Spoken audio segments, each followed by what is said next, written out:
Yeah, the Yankupon say. Na Aropa Yababusa say how far campaign at the say constituency. There were 25 days to elections, and the question will be that how far with campaign our constituency mo?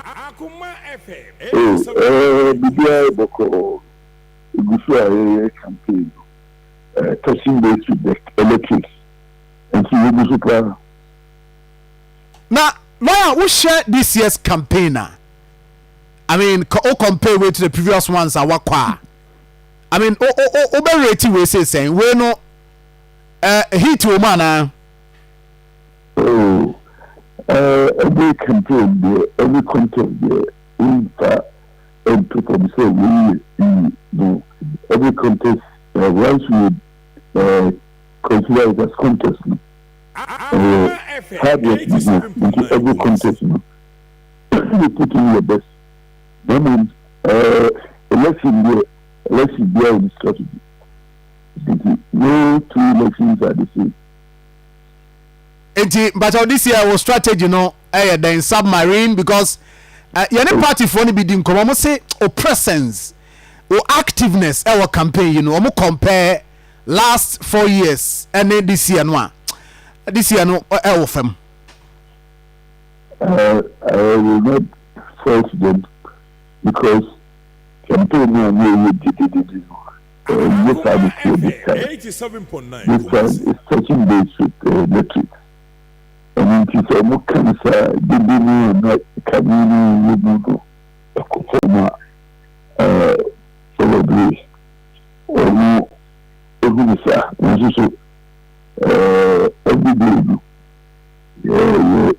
touching base. Now, that means the cancer, but we more effective campaign. Submarine, the submarine campaign. But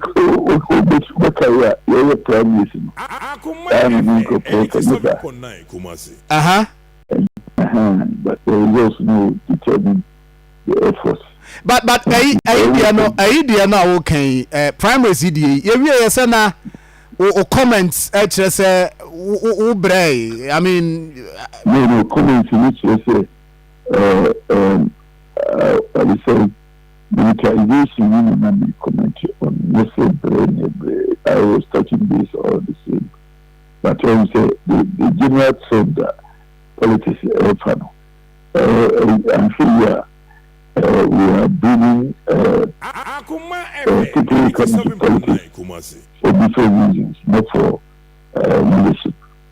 Because you want to lead constituency, you want to support the development agenda. Now, as I said, we bring fortunes into that question. It is not proper. It's not what we are. This is what I'm saying. And today, we say, I don't see committed people with good hearts joining the field because after all, it's the service you want to deliver. So why should you be improvised in your quest to serve your community? Lawyer, Mami Musa said the resources are ube here for the campaign. I mean say the party the biba once so mobilize the boa campaign. Mami Musa said from the party's end, the support also in terms of resources. Unya said they went over the years. These are the party PC relationship. They say good matter for public discussion. And any internal party mechanism. 87.9 part of our strategy to conceal certain information. But in say there are resources back to the constituency from the party. It is between the party and the candidates. I'm not sure this is public information. The entire beside this question is that among for Phyllis Oko constituency, maybe Phyllis unya enough support anti-nama o campaign no akofem comparing to last 4 years. Me can't you say the campaign? No, that is what microphone who know. I mean, me can't be a woman man for neka. It's your life. Oh my goodness. Now, this is the make it say, different strategy. I will do a campaign. Results you got and know what we have done. And we are doing maybe the issues. So that's okay. But I'm telling you, sir, the campaign is ongoing. The independent candidate is campaigning massively. And I need a camp of the candidates at Dinkomo. Almost seat, you know. Everyone's sadada. Or my seat in everyone's them. My interview, you trouble when you can do seat. Politics never go else. The panel is not the quality of for the woman. You remember the city of here. And you say, this never and maybe because 2020, I told you guys, social media never be trouble. And he said, we're putting social media, which is your but the way trouble the 87.9 Kumasi. We are in the area and we are only kitchen sensor. What's like this thing that the way trouble is this. I was say put on one case even before say other contest the seat campaign why year any mpunjujuma why year ewo constituency ni mu no. I mean there was some few days to elections and I'm campaign or more research on my say okra no billboards or posters near adi nyina kra no afi omu why bi numbers and also nkomu o campaign number for another man may be semi consistent on o campaign how o your campaign no as a only working as go billboard or has only opposition or billboard or has a media na if it make you know where you know on a hill billboard or constituency on media could be wanted. You didn't get wanted, but you continue workers and only who goes the trouble you are doing. The way we need to own. But I'm telling you, say, politics, you be able to between politics. Politics, maybe I believe also in I say, when you are more, Sani Behu, women are not dedicated. Politics, no. We are different experience knowledge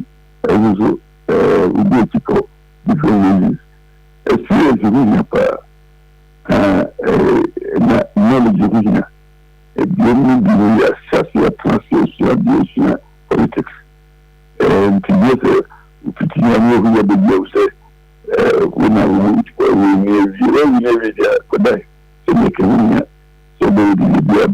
a bigger section group. Into the country will say, I will not blame anybody, but because it depends on your wealth of knowledge, your wealth of experience, and your understanding of what you're doing. And Sana Nigerian, so be it for him. So on your threat now at any point in your campaign? Oh, that's at all. In fact, politics is politics in jail. Like pass your politics is not politics. Pass when you didn't decide to contest somebody. So we will say, are you going to be a contest or you are going to get cause commotion? Now, politics now, the parliamentary, the qualities of a parliamentarian, you have to weigh yourself first. And don't forget to say, a new partner of the trouble, or when you need your qualities. So, and to do the whole way, also the so, qualities of a parliamentarian, one can weigh yourself before you jump into the fray. You don't jump from nowhere. Because they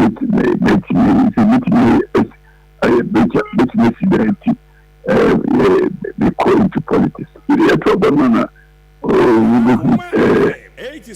influence on the politics.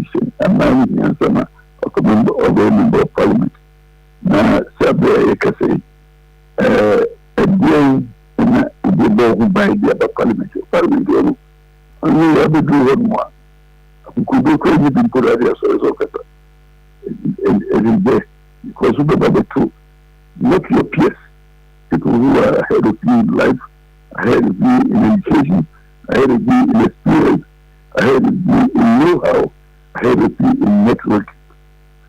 Now, that is how we do represent the people. 87.9 Kumasi. So if you don't understand, you just open your mouth and talk. I see, but lawyer, before say more kono, I mean from primaries sebeka sabriya, yeah, aka 25 days near kwa kotraba primaries said they will kanu sika kum, am I we now crown complaining about the monetization of politics, and here one thing. Number two, yeah, campaign who say air coswell constituency him, and the other man who feel say seat in Ankasano, I mean from party internal politics as in primaries no na. Attention no ewo to snatch the ticket from on Samankasa, and then when the attention about the campaign ekoso no. I mean, I didn't know sad tension in the constituency him sir. We who tension there. We who say okay. We show so about. No, me ankasa many me team ya ba ho abaye adwuma pen. Now do team by there na hu. We are seeing the independent candidates campaigning more than you. Oh, we are school valuation, but I don't think so. I don't think so. I mean, it's strategy in the progress, that's what you see. But maybe we need to say he's campaigning more than me. Why is he campaigning? Until one day we are going to so begin our dance here. But I am telling you, say the seat cannot slip. Highly secured. As I'm searching for, they know who I am and they know who everybody is. Until as I'm searching for, or move to a papa, now but when they can say, the trouble. You know, mostly trouble. Well, we feel the leadership will say that, you know, very easy for you to be deceived, but on the trouble with a clear conscience and based on facts and figures and knowing about you cannot give trouble in that. So let the news go on in the air or social media near this. Because you incorporate social media as a democratic seminar, sometimes and you have the buyer or where the same economy will be or what this how to do a campaign. And you are going to propose the incorporation. We have to do something now which is a how important is he in a certain politics. Actually, give us okay, we didn't go for 10 years, and then ignorance, and maybe probably neighbor in the import of what we do, probably country as home. I know from human. That's all. Okay. Children as now they no better when you attend good comfortable. And then figures were numbers were. And then numbers who campaign. And it's not a way. And he already started no course. But I can assure you say they got trouble with you. Who is the member of parliament for such a thing. Such a thing for this way. It's a new can come and the lawyer. I see.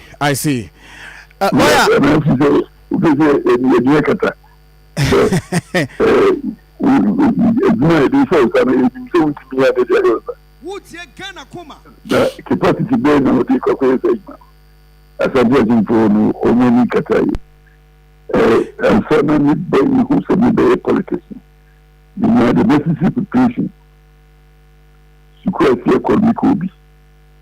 And if you look at the background, leadership with the university, with the Labour Party, and the other constituency. Now, we are with the in parliament, we need any attributes as a leader. We need any education at all. Now, parliament will make it education. You mean the independent candidates and need that?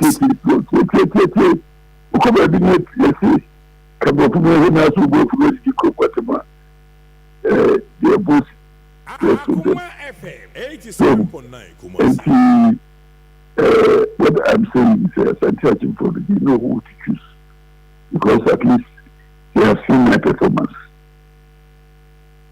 Lawyer, there is an allegation against Anopei made by the camp of Ohene Kwame Frimpong. In fact, in that leaked audio, no, yensa can be, but yentimi authenticate here. But the camp of the independent candidates are placing emphasis on it. Say, wo one umpening for the incommon more plan B.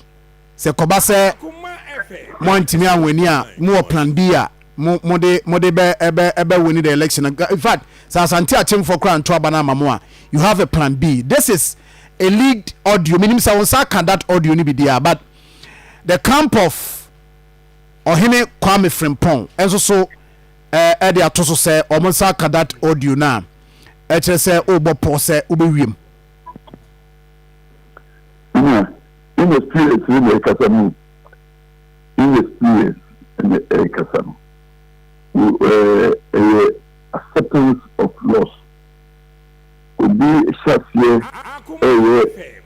while unfounded allegations to justify why you lose her. It's just a lose that someone working in Yankabenu and then they trouble. Various police issues, transparency, hospital, as someone working, council will say,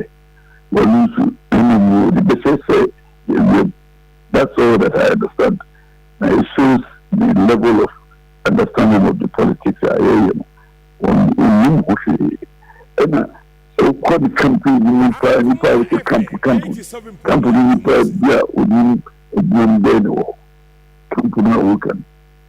is a strategist there. The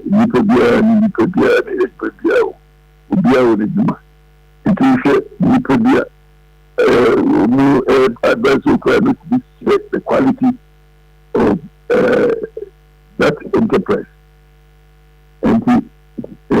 Enti mayem fa ye nyesa ansem no mo keka no ne audio na e ba no to be able to for more council here. No, but lawyer, you see, the chairman me know this and community say in that audio no, leaked audio no, yensa can be of here except that intimate authenticate. This is a communication. Let me put it to test. No, but in this audio, you hear the MC and will be doing commerce from the look of things in common. You know, I mean, who are considered this a seat, you know, or magic. That is in the audio. Oh, I didn't hear anything like that. 87.9 Kumasi. I didn't hear anything like that in the audio. Now, I mean, the bad boy, and you're confident, no good.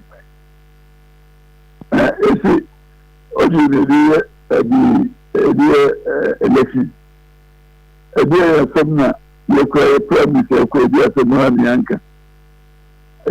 Some of them against any candidate. You a presidential promise, just bank. You more than say can be no bank of Akoma FM 87.9. Right. Presidential promise. the president the presidential candidates. No money campaign now. And you obey Cocasin do prime minister and I say a different process now say now rely on it. And that's a scientific Akoma was working as a scientist on usual platform. So a campaign. Now, it is so you don't get program process here. Now, Akoma FM 87.9. Right, lawyer. Yeah. Yes. Strategy stage. Yes. Understand? And you don't know more.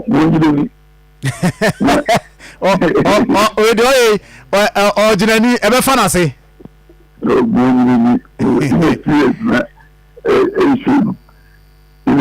Right. Lawyer, my now was name for Usia. It has a best for na Edin Koma. For lawyer and the Kwame Apia Kubi, the member of parliament, Edima Asante Chimnoff. And no, I had the but for phone and a dollar star 4